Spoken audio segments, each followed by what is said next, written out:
পুজোর পান্তা খেলাম বিকেল 4টের সময়। দুপুরে খাবারের অর্ডার ছিল সর্ষে পাবদা করেছি, গাটি কচু করেছি নিরামিষ, কাঁকরোল আলু ভাজা করেছি আর সঙ্গে ছিল মসুরির ডাল।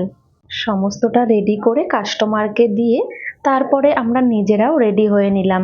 রেডি হয়ে বেরোতে বেরোতে প্রায় 3টে পার হয়ে গেছে, কারণ কাজ তো কম ছিল না, তাই না? সমস্তটাই কাজ তো নিজের হাতে করতে হয়। আর ও দেখো, ও এখন বেরোবে তাই আনন্দে নাচ করছে। তারপরে আমরা দুজনেই রেডি হয়ে বেরিয়ে পড়লাম। আর যেতে যেতে বেশি একটা সময় লাগবে না, ওই 20 মিনিট মতো হয়তো লাগবে।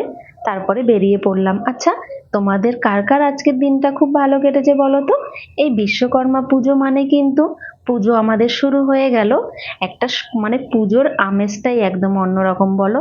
এই যে পুজো আসবে আসবে তার যে একটা আনন্দ, সত্যি ভীষণই ভালো লাগে বলো। আচ্ছা, তোমাদের দিনটা কেমন কাটলো আজকে অবশ্যই কমেন্ট করে জানিও। আর তোমরা কি পান্তা খেয়েছো?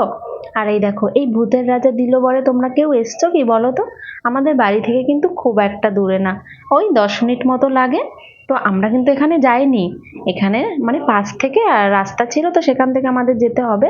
তো সেখান থেকেই আমরা চলে গেলাম।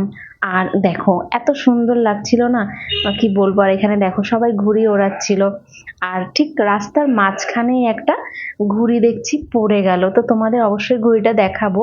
আর তোমরা কে কে ঘুড়ি উড়িয়েছো? এই দেখো ঘুড়িটা রাস্তায় মানে কেটে পড়ে গেছে। তো ভীষণই একটা মজার ব্যাপার বলো, যে এই বিশ্বকর্মা পুজোয় ঘুড়ি ওড়ানো। মানে আমি তো উড়িয়েছি আগে ছোটবেলায়, এখন আর এ সমস্ত আর হয় না। আর ভীষণই একটা আনন্দের দিন ছিল আগে, আর এখন আর অত কেউ মানে ঘুড়ি ওড়ায় না, খুব কম। আচ্ছা, তোমরা কে কে ঘুড়ি উড়িয়েছো ছোটবেলা অবশ্যই কিন্তু জানিও।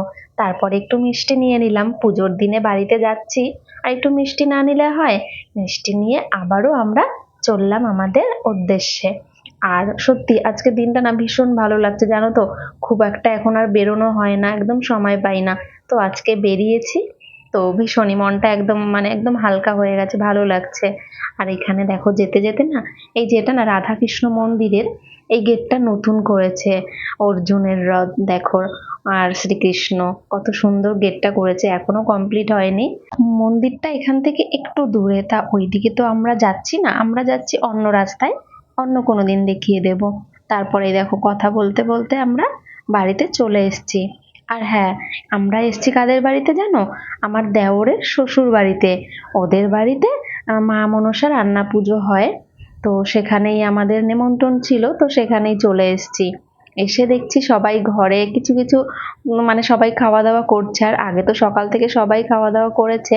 তো এখানে দেখো কত সুন্দর সবাই বসে আবার গল্পও করছে। তারপরে আমরাও একটু বসে, এই যে আমার বরমশাইও বসে পড়েছে, তারপরে আমিও বসে পড়েছি। আর পান্তা খেতে বিশ্বাস করো ভীষণ ভালো লাগে। আর রান্নাগুলো না সত্যি খুব ভালো হয়েছিল, অনেক রকমের আইটেম ছিল, তোমরা তো জানোই। তারপরে আমরা খাওয়া দাওয়া করে আবার বিকেলবেলা বেরিয়ে পড়লাম। বিকেলবেলা দেখছি আবার মেঘ করেছে, ভাবলাম তাড়াতাড়ি চলে যাই, না হলে আবার বৃষ্টি হলে তখন আবার সমস্যায় পড়বো। আর দেখো যেতে যেতে আবারও তোমাদের এই গেটটা দেখিয়ে দিলাম, কি অপরূপ, কত মানে সুন্দর লাগছে বলো। আর ভীষণই ভালো লাগছে, আমারও গেটটা দেখে ভীষণ ভালো লাগলো। অন্য কোনো দিন মন্দিরে যাব, সেদিন তোমাদেরকে মন্দিরটা দেখিয়ে দেব।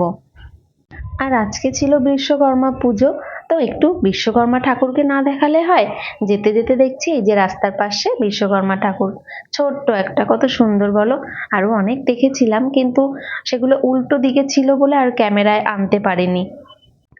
আর যেতে যেতে রাস্তায় সব জায়গায় শুধু বাঁশ দিয়ে সব মানে রেডি করছে প্যান্ডেল। তারপরে দেখো ব্যানার গুলো, মানে এগুলো আর কয়েকদিনের মধ্যেই পুরো রাস্তা পুরো ঢেকে যাবে মানে ব্যানারে। আর ভীষণই ভালো লাগছে বলো। তোমরাও তাহলে ভীষণই আনন্দ করো পুজোর দিনগুলোয়। তো এখানেই ভিডিওটা শেষ করছি, আবার দেখা হবে নতুন কোনো ভিডিওতে। আর হ্যাঁ, ভালো লাগলে কিন্তু বলে যেও।